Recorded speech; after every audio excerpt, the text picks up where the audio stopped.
welcome back to Books to Huda. I'm Sandy, and today I wanted to do the tag, the coffee book tag, which has been done by other people. I was not tagged by anybody, I just wanted to do it. And I have a cup of tea, surprisingly. I'm out of coffee at the moment, so let's discuss some books.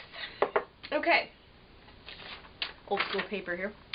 Number 1, Black Coffee, a series that is hard to get into with pretty hardcore fans. Okay, so the first book for this, or the book for this that I have chosen, don't get me wrong, I am now a huge fan, but it's the Game of Thrones series.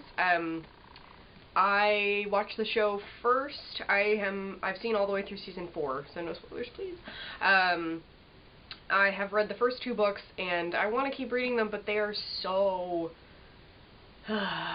the series, I think the series does a better job. It's really hard for me to create all the characters in my head and keep them straight, and the show just helps me with that.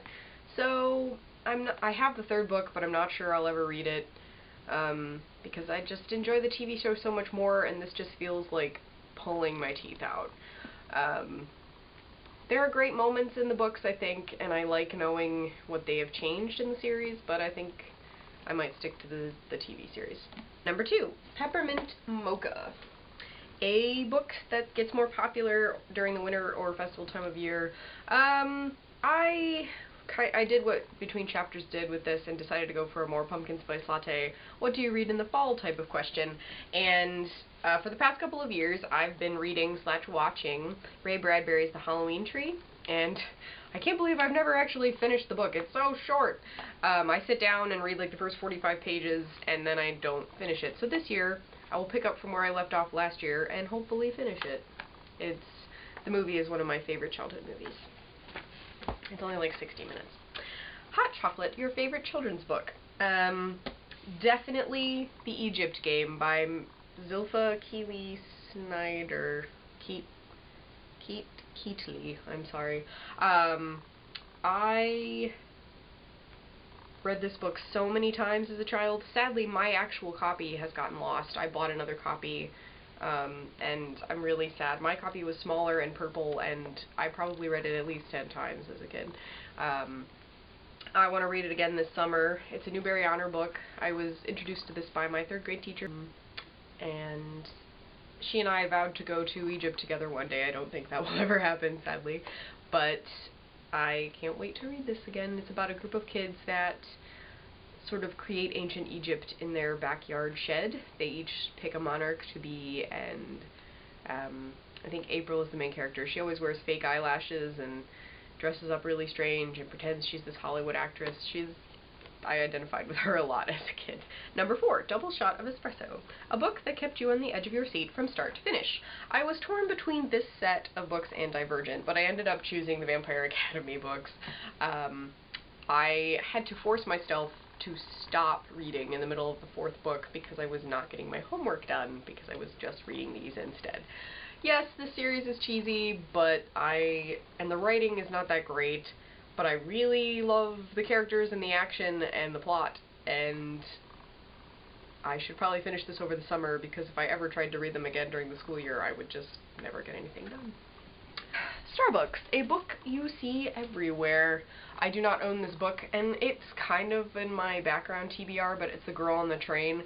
I cannot escape that book. Everywhere I go, I see it. Everywhere on the internet, it's there. A Hipster Coffee Shop, a book, give an indie author a shout out. I am ashamed to say I couldn't really find one that isn't like a major name, or at least that people will have heard of before. So I'm going with Text from Jane Eyre by Mallory Ortberg.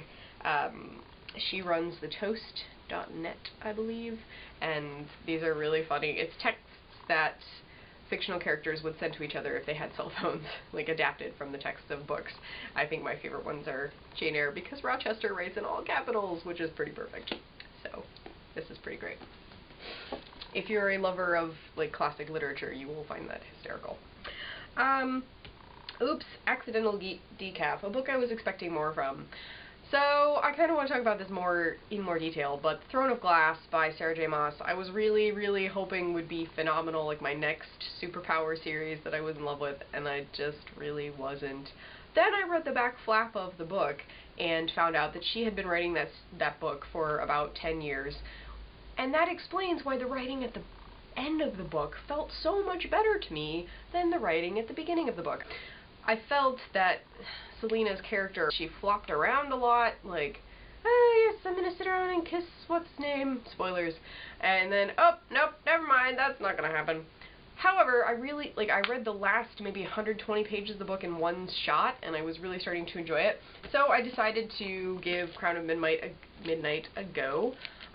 This is the second book in the series, and I'm expecting it to be better, because I'm sure that Sarah J. Maas has matured as a writer, and this is where I think the plot will finally start to get going. So, I'm hopeful. Perfect Blend, the final question. A book that was bitter and sweet, but ultimately satisfying. It's Extremely Loud and Incredibly Close by Jonathan Safran Foer, and this was recommended to me by many of my friends, first and foremost Erin. Well, girl and boy Erins, you know who you are. And I was not disappointed. This is one of the best books I've ever read. I don't want to spoil anything. It's kind of written in a Faulknerian way, which I hate Faulkner, so the fact that I like this is really strange.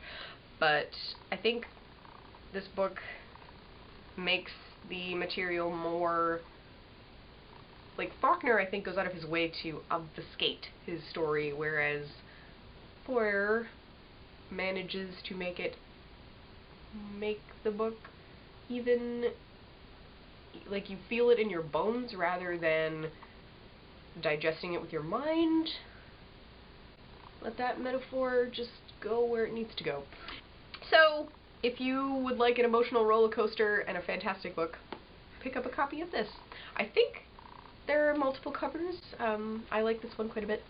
And, you know, it doesn't need to be held in a babyified manner like some of my other paperbacks, so I highly recommend it. Alright, thank you for watching this video. Thank you for watching this video, and let me know what you're reading. I would love to see your versions of this. If you disagree with me, let me know. Books Duda.